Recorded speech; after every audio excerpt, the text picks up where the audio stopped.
IVS ఈరోజు మనము DSC school assistant గణిత శాస్త్రం సంబంధించిన గణిత శాస్త్ర బోధనాభ్యాసన శాస్త్రంలో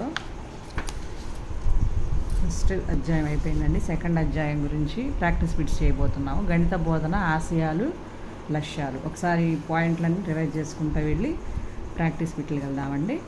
భిన్న సామర్థ్యాలు, భిన్న అభిరుచులు, ఆసక్తులు, విభిన్న అవసరాలు గల విద్యార్థులకు సరైన అభ్యసన అనుభవాలను అందించాలంటే నిర్దిష్టమైన లక్ష్యాలను రూపొందించుకోవాలి. విద్యా ప్రక్రియలో ఆశయాలు, లక్ష్యాలు ముఖ్యమైన భాగాలు. ఒక సబ్జెక్టుకు సంబంధించిన లక్ష్యాలు నిర్దిష్ట గమ్యాలు. ఇవి సబ్జెక్టు సాధారణ ఆశయాలకు దారితీస్తాయి. లక్ష్యాలు చాలా తేలిగ్గా నిర్వచింపబడి ఉంటాయి. లక్ష్యాలు సార్వత్రికంగా ఉంటాయి. ప్రతి సాధారణ లక్ష్యాన్ని అనేక నిర్దిష్ట లక్ష్యాలుగా రాసుకోవడానికి వీలుంటుంది. నిర్దిష్ట లక్ష్యాలు స్వల్పకాలికంగా ఉండి ఇవి నిర్దిష్ట గమ్యాలకు, నిర్దిష్ట పరిస్థితులకు వర్తిస్తాయి. లక్ష్యాలు రాయబడే ముఖ్యమైన విధానాలు. లక్ష్యాలు అసమాపక క్రియలతో ప్రారంభించి రాయబడతాయి. అవి స్పష్టంగాను సంక్షిప్తంగాను ఉండాలి. ఇవి సాధించదగినవే ఉండాలి. నెక్స్ట్ గణిత శాస్త్ర బోధనా ఉద్దేశాలండి. మనం ఏ ఫలితాన్ని అయితే బోధన చేసిన తర్వాత ఏ ఫలితాన్ని అయితే ఆశిస్తామో వాటిని గణిత శాస్త్ర బోధనా ఉద్దేశాలు అంటారు. ఇవి సాధారణ అవసరాల దృష్ట్యా మార్పు చెందుతూ ఉంటాయి. విశాలమైనవి, సాధించడానికి దీర్ఘకాలం పడుతుంది ఉద్దేశాలకు మాత్రం. నెక్స్ట్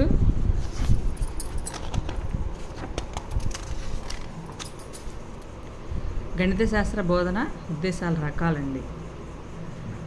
గణిత శాస్త్ర బోధన ఉద్దేశాల రకాలు ఏంటి? ప్రయోజన ఉద్దేశం, ఉదర పోషణ ఉద్దేశం, క్రమశిక్షణ ఉద్దేశం, వృత్తి సంబంధ ఉద్దేశం, జ్ఞానోద్దేశం, శీల ఉద్దేశం, సాంస్కృతిక ఉద్దేశం.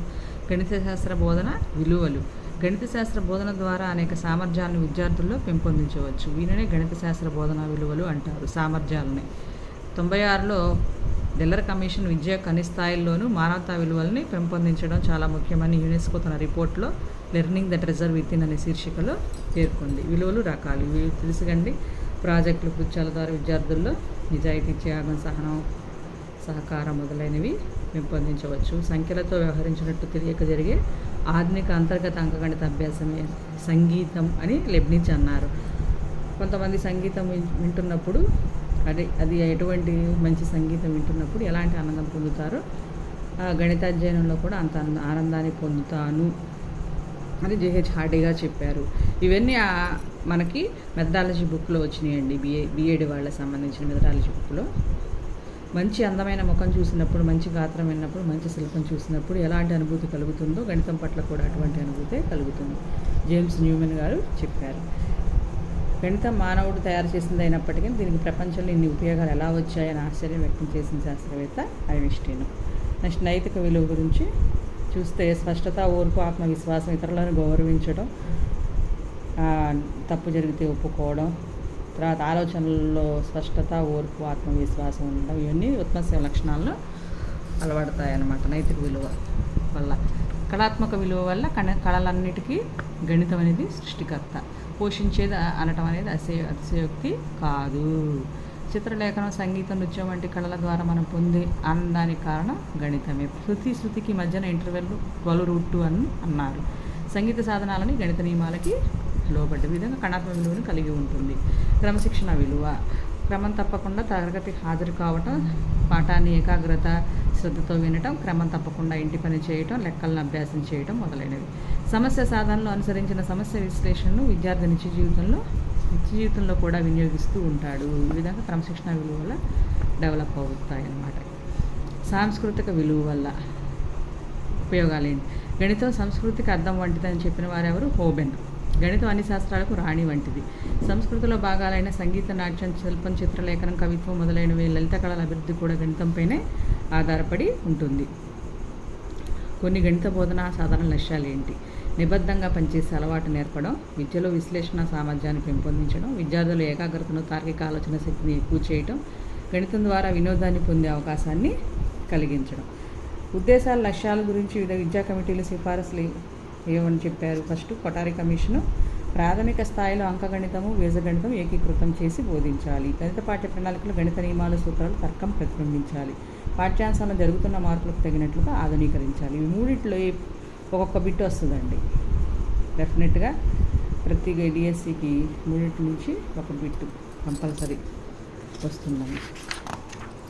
గణిత పాఠ్యాంశాలను శిక్షణా పద్ధతిలో కాక ఏకకేంద్ర పద్ధతిలో విద్యార్థి మానసిక స్థాయికి తగ్గట్లుగా అమర్చాలి. ఇది కూడా ఇంపార్టెంటేనండి. నెక్స్ట్ జాతీయ విద్యా విధానం చేసిన సిఫారసులు ఏంటంటే ఆలోచన, తర్కం, విశ్లేషణ సామర్థ్యం పెంచే విధంగా గణితాన్ని పరిగణించాలి. అన్వేషణ పద్ధతిలో గణితాన్ని బోధించాలి. గణితాన్ని ప్రయోగాత్మకంగా చేయడం ద్వారా గ్రహించాలి. విద్యార్థుల లోపాలను గుర్తించి నివారించుటకు తోడ్పడాలి. ఇవి జాతీయ విద్యా విధానం యొక్క ముఖ్య సిఫారసులు. ముఖ్యంగా వాళ్ళు చెప్పింది ఏంటంటే అన్వేషణ పద్ధతి ప్రయోగాత్మకంగా చేయాలి అని, తర్కం, విశ్లేషణ సామర్థ్యం పెంచే విధంగా ఉండాలని చెప్పారు. నెక్స్ట్ జాతీయ విద్యా ప్రణాళిక చట్టం వాళ్ళు ఏం చెప్పారండి, విద్యార్థుల సామర్థ్యాలను గణితపరంగా అభివృద్ధి చేయడం గణిత విద్య ప్రధాన లక్ష్యం. అమూర్త భావనలు గ్రహించేలా, తార్కిక ముగింపు ఇవ్వగలిగేలా గణిత బోధన జరగాలి. అమూర్త భావనలు, తార్కిక ముగింపు, సామర్థ్యాలు ఇవన్నీ చెప్పారు NCF 2005. నెక్స్ట్ దార్శనికత గురించి అర్థవంతమైన సమస్యలను రూపొందిస్తాడు, పరిష్కరిస్తాడు. ప్రతి విద్యార్థి గణితం అభ్యసించగలన్న నమ్మకం కలిగి ఉంటారు. భయం కాకుండా ఉల్లాసంగా నేర్చుకుంటారు. నెక్స్ట్ APSCF 2011 ప్రకారం గణితం అంటే మానవ అనుభవాల నుండే గణితం రూపొందించబడినప్పటికీ దాని ప్రగతి మానవ అనుభవాలపై కాకుండా మానవ మస్తిష్కపు తార్కిక సృజనాత్మక ఆలోచనలపైన ఆధారపడి ఉంటుంది అని చెప్పింది. నెక్స్ట్ APSC 2011 చేసినటువంటి ముఖ్య సిఫారసులు తార్కిక ముగింపులు ఊహిస్తాడు, గణితపరమైన వివేచన చేస్తాడు, అమూర్త భావనలు గ్రహించుటలో చక్కగా వ్యవహరిస్తాడు, వివిధ శాస్త్రాల మధ్య సహసంబంధాన్ని తెలియపరచడంలో విద్యార్థికి ప్రేరణ ఇస్తుంది. గణితం అనేది గణితంలో ప్రయోగకృత్యాలు విద్యార్థుల దృశ్యీకరణ నైపుణ్యాన్ని పెంపొందించుటకు సహాయపడుతుంది అని ఈ విధంగా సిఫారసులు చేస్తుంది అన్నమాట APSCF 2011. అమూర్త భావనలు, తార్కిక ముగింపులు దాదాపుగా అన్నిట్లో వస్తున్నాయండి. సహసంబంధం గుర్తుపెట్టుకోండి APSCFలో. ఇది శాస్త్రాల మధ్య సహసంబంధం, దృశ్యీకరణ నైపుణ్యాలు, కొత్త కొత్త పదాలు ఏమైనా ఉంటే వాటిని బట్టి ఈ విధంగా గుర్తుపెట్టుకోవచ్చు అన్నమాట. నెక్స్ట్ విద్యా ప్రమాణాలు ఏంటి, విద్యార్థి స్థాయిని బట్టి ఏ కృత్యాలు చేయగలిగితే ఆ స్థాయి అభ్యసన జరిగిందని భావిస్తామో ఆ కృత్యాలని ఆ స్థాయి విద్యా ప్రమాణాలుగా చెప్పుకోవచ్చు. SCERT చెప్పిందండి ఈ నిర్వచనం. నెక్స్ట్ విద్యా ప్రమాణాలు సమస్య సాధన, తార్కిక వివేచన, నిరూపణ, వ్యక్తపరచడం, అనుసంధానం, దృశ్యీకరణ, ప్రాతినిధ్యపరచడం. ఇది వరుసలో గుర్తుపెట్టుకోవాలండి. ఫస్ట్ సమస్యను సాధిస్తాము, తర్వాత తార్కిక అది స్టార్ట్ చేస్తాము, తర్వాత తార్కికంగా వివేచన చేసి దాన్ని నిరూపిస్తాం అన్నమాట. తర్వాత నిరూపించిన దాన్ని వ్యక్తపరిచిన దాన్ని నిత్య జీవితంలో అనుసంధానం చేసుకోవాలి. తర్వాత దాన్ని ఇతరులకు దృశ్యీకరణ చేయడం అన్నమాట, ప్రాతినిధ్యపరచడం బొమ్మల ద్వారా అట్లా అన్నమాట. ఈ విధంగా గుర్తుపెట్టుకోండి. లైన్ ఆర్డర్ అనేది ఇంపార్టెంట్. ఇంతవరకు వీడియో ముగిస్తాను. నెక్స్ట్ కంటిన్యూ చేస్తాను.